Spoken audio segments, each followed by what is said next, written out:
So this morning, I bought an awesome new pair of headphones on Amazon.com. I typed in my credit card information and hit send. Now my credit card information gets transmitted over the internet, so it has to be in code. Otherwise, some nasty hackers could get their hands on it and buy all sorts of weird things with it. The way this is done is using two keys, like you can see in the top left corner. The blue key puts my information into code. Anybody can use the blue key.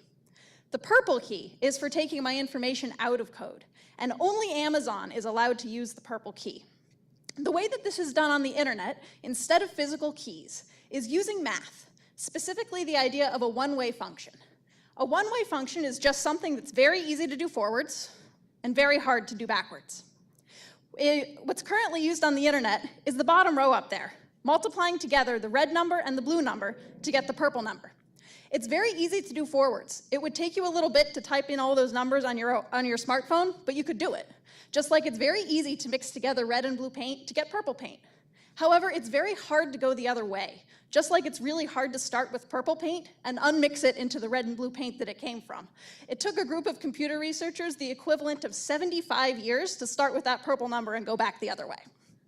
So you might be saying to yourself, wow, we're in great shape. We have this great one-way function, we can multiply these numbers, the internet is safe, the world is saved, we can all go home. That's true for now. However, there's a threat on the horizon called a quantum computer. And a quantum computer is a magic purple unmixer. If you give it that purple number, it'll spit out those red and blue numbers instantly.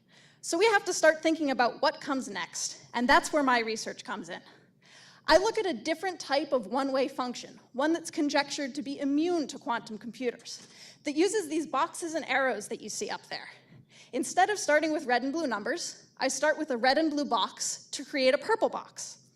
These geometric objects have not been studied nearly as much as those numbers, so there's a lot we don't know. From a red and blue arrow, you can make many types of purple boxes. Some will keep your data perfectly safe. They're good boxes.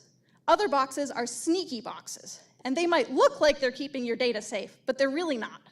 In my research, I recently identified a whole class of sneaky boxes.